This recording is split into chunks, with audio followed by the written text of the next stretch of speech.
Hello friends, आज हम chocolate ganache cake बनाने वाले हैं जिसमें हम चॉकलेट की गार्निशिंग बना के लगाएंगे।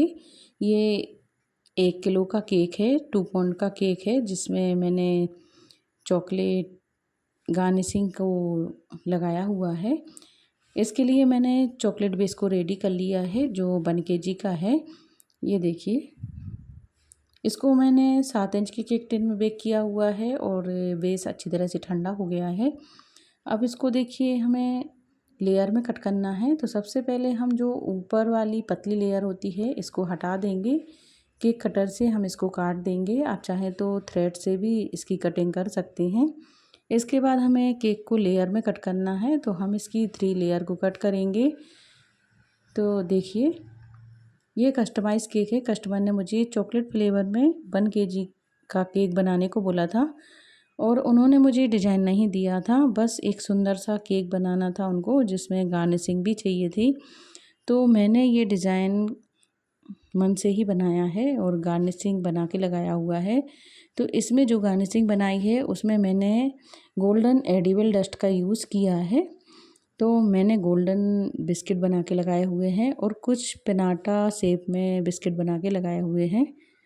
तो देखिए, इस तरह से मैंने ये चॉकलेट केक को लेयर में कट कर लिया है। अब ये देखिए, मैंने 9 इंच का बोर्ड ले लिया है और उस पर क्रीम लगा के केक की फर्स्ट लेयर को रख दिया है। अब इसको हमें अच्छी तरह से पानी से मॉइस्ट करना है। तो देखिए, मैंने पानी से अच्छी तरह से मॉइस्ट कर दिया है। अब इस पर हमें क्रीम लगाना है, तो क्रीम को हम नाइफ से ही फैला देंगे। तो देखिए, क्रीम लगाने के बाद अब इसमें हमें चॉकलेट सिरप डालना है। चॉकलेट सिरप डाल देंगे और फिर इसके बाद हमें थोड़ी सी चोको चिप्स डालना है। आप चाहें तो चॉकलेट को क्रश करके भी डाल सकते हैं और चॉकलेट गनाश को भी डाल सकते हैं। ये देखिए, मैंने चॉकलेट सिरप डाल दी है और कुछ चोको चिप्स डाल दिए हैं। इसके बाद हमें दूसरी लेयर लगा देना है और उसको भी पानी से अच्छी तरह से मॉइस्ट कर देना है। अब इस पर हमें क्रीम लगाना है। तो देखिए, क्रीम को हम नाइफ से स्प्रेड कर देंगे। इसके बाद हम चॉकलेट सिरप डाल देंगे। क्रीम को पहले हम अच्छी तरह से सेट कर देंगे। देखिए, मैंने साथ में ही क्रम कोट कर दिया है क्योंकि चॉकलेट का जो बेस होता है उसमें बहुत ही क्रम्स निकलते हैं बाहर।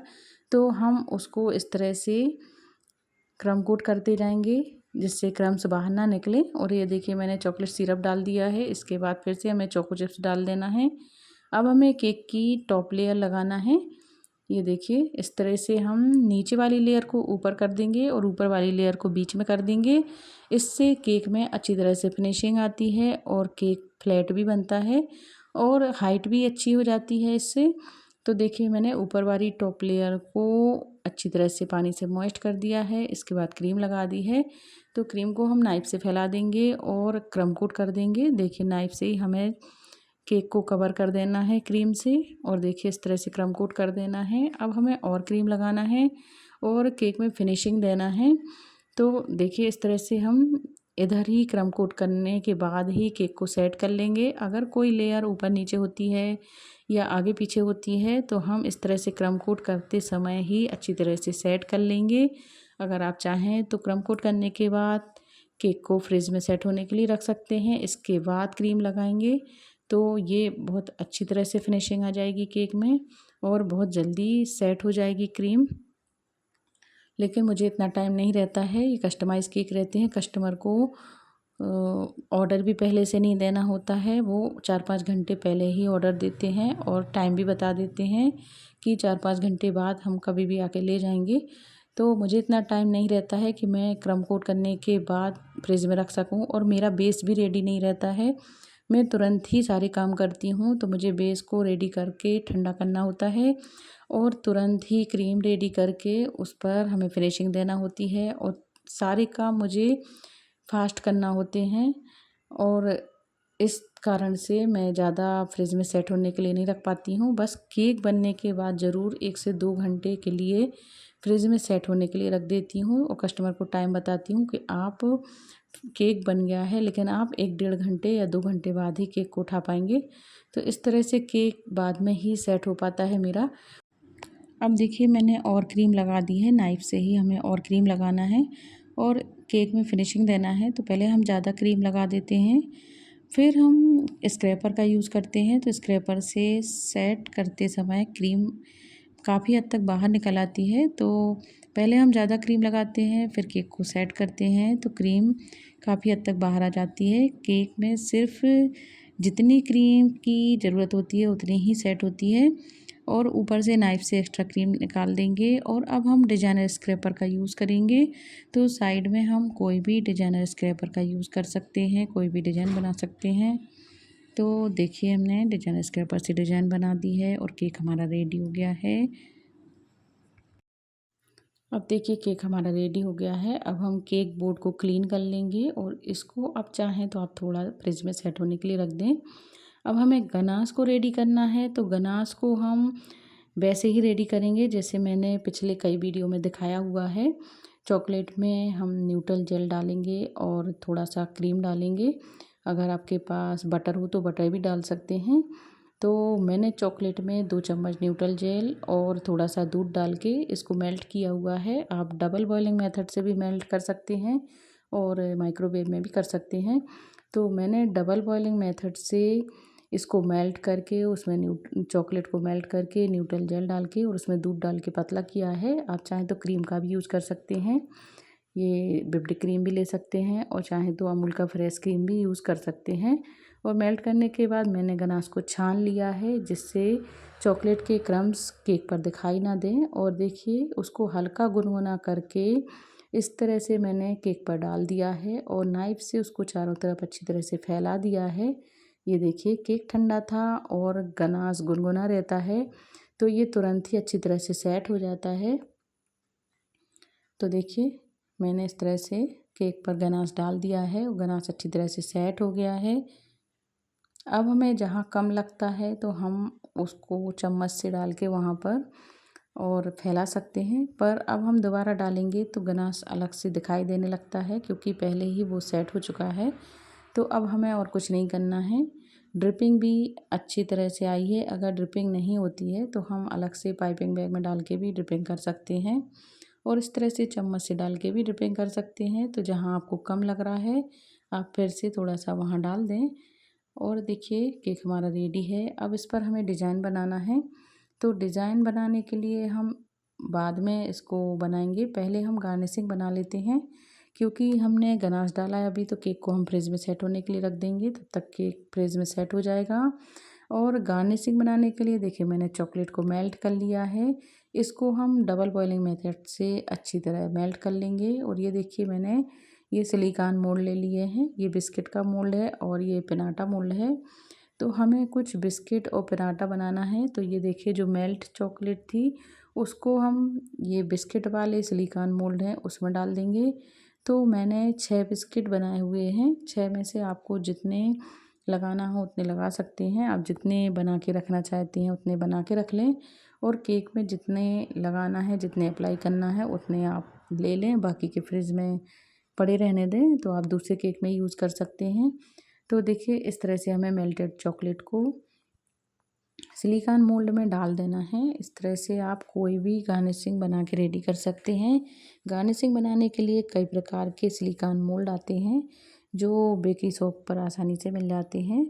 तो आपको जो गार्निशिंग बनानी है, जिस प्रकार की बनानी है, उस प्रकार के सिलिकॉन मोल्ड में आप चॉकलेट डाल दें। और चॉकलेट को भरने के बाद हमें इन मोल्ड को फ्रिज में सेट होने के लिए रखना है जिससे चॉकलेट अच्छी तरह से सेट हो जाए। तो देखिए अब हमें इन मोल्ड को फ्रिज में सेट होने के लिए रख देना है, और 10-15 मिनट में ही ये सेट हो जाते हैं। पर आपको जब ज़रूरत हो आप तभी निकालें, क्योंकि गर्मी बहुत है, ये तुरंत मेल्ट भी होने लगते हैं। तो देखिए मैंने इनको अभी रेडी करना है, इनको गोल्डन कलर का टच देना है।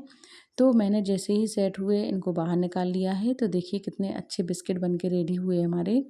और ये देखिए छोटे छोटे पिनाटा मोल्ड से मैंने पिनाटा निकाल लिए हैं, ये पिनाटा शेप है। इनको भी मैंने बाहर निकाल लिया है। अब इनको हमें गोल्डन कलर का टच देना है। तो मैंने गोल्डन एडिबल डस्ट ले ली है, जो ये देखिए एडिबल डस्ट है। इनको हम ब्रश की सहायता से बिस्किट पर लगा देंगे। तो हमें इनको ड्राई करके ही इस तरह से ड्राई डस्ट को ही लगाना है। इस तरह से हम डस्ट को लगा देंगे और अच्छी तरह से बिस्किट पर हम गोल्डन टच दे देंगे। तो देखिए कितना सुंदर गोल्डन बिस्किट बनके तैयार हुआ है हमारा। इसी तरह से हम सारे बिस्किट और जो पनाटा शेप के हमारे गार्निशिंग है उसमें भी हम एक गोल्डन टच दे देंगे। तो हम सारे बिस्किट और पनाटा रेडी कर लेंगे और जितने हमें केक में लगाना है, जितने केक में सुंदर लग रहे हैं उतने ही हम लगाते हैं। बाकी के तो हम फ्रिज में स्टोर करके रख सकते हैं, दूसरे केक में अप्लाई कर सकते हैं। तो देखिए इस तरह से मैंने सारे बिस्किट को रेडी कर लिया है। तो देखिए सारी गार्निशिंग हमारी रेडी है और केक भी रेडी है। तो अब हमें केक को डेकोरेट करना है। तो मैंने फ्रिज में से केक को निकाल लिया है और ये देखिए मैंने M1 नोजल को पाइपिंग बैग में लगा दिया है और वाइट कलर की क्रीम से ही हमें डिज़ाइन बनाना है। तो आप इधर कोई भी फ्लावर बना सकते हैं, रोजेट भी बना सकते हैं, पर मैंने इस तरह से ये देखिए घुमा घुमा के ये वाला डिज़ाइन बनाया हुआ है। इस तरह से आप कोई भी डिज़ाइन बना के उसमें गार्निशिंग लगा सकते हैं। तो इस तरह से पहले मैंने ये डिज़ाइन बनाया हुआ है। जब तक आप ये डिज़ाइन बना रहे हैं केक पर तब तक आप फिर से गार्निशिंग को फ्रिज में सेट होने के लिए रख दें। अगर गार्निशिंग बाहर रहती है, चॉकलेट बाहर रहती है तो गर्मी के कारण ये मेल्ट होने लगती है। तो चॉकलेट केक बनाने में, गार्निशिंग बनाने में बहुत सी प्रॉब्लम आ जाती हैं। गर्मी के दिन में ये बनाना बहुत मुश्किल होता है। अगर इस टाइप का ऑर्डर आता है तो आपको जो उचित लगे आप वो ही गार्निशिंग बनाएं, अन्यथा आप कस्टमर को बता सकते हैं, उनको सलाह दे सकते हैं कि इस तरह की गार्निशिंग गर्मियों में नहीं बनती है। चूँकि ये बिस्किट थे इनको बनाने में ज़्यादा मेहनत नहीं लगती है और ये जल्दी सेट हो जाते हैं। तो मैंने ये बिस्किट बना लिए हैं और पनाटा बना लिए हैं और फ्रिज में सेट करने के बाद ही देखिए मैंने इस तरह से ऑल्टरनेट एक बिस्किट और एक पनाटा लगा के केक को रेडी कर लिया है और कुछ गोल्डन स्प्रिंकल डाल के केक को डेकोरेट कर दिया है और कुछ मैंने फ्लावर पर भी गोल्डन पर्ल लगाए हुए हैं, गोल्डन मोती लगाए हुए हैं। तो देखिए केक हमारा कितना सुंदर लगने लगा है। ये देखते ही देखते बहुत सुंदर केक बन गया है जिसमें गोल्डन बिस्किट लगे हुए हैं और गोल्डन पर्ल लगे हुए हैं। तो देखिए दोस्तों चॉकलेट गनाश केक हमारा रेडी हो गया है। आपको कैसा लगा है? अगर आपको डिज़ाइन पसंद आया हो तो आप प्लीज़ मुझे कमेंट करके ज़रूर बताइएगा। इसी तरह से आप मेरे चैनल पर जाके मेरे सारे वीडियोस को देखिएगा और वीडियो पसंद आया हो तो लाइक शेयर ज़रूर करिएगा। और अगर आप मेरे चैनल पर नए आए हों तो प्लीज़ मेरे चैनल को सब्सक्राइब कीजिएगा। तो फिर मिलते हैं दोस्तों अगले वीडियो में किसी नई केक डिज़ाइन के साथ। तब तक के लिए take care, bye, thank you, जय श्री कृष्णा।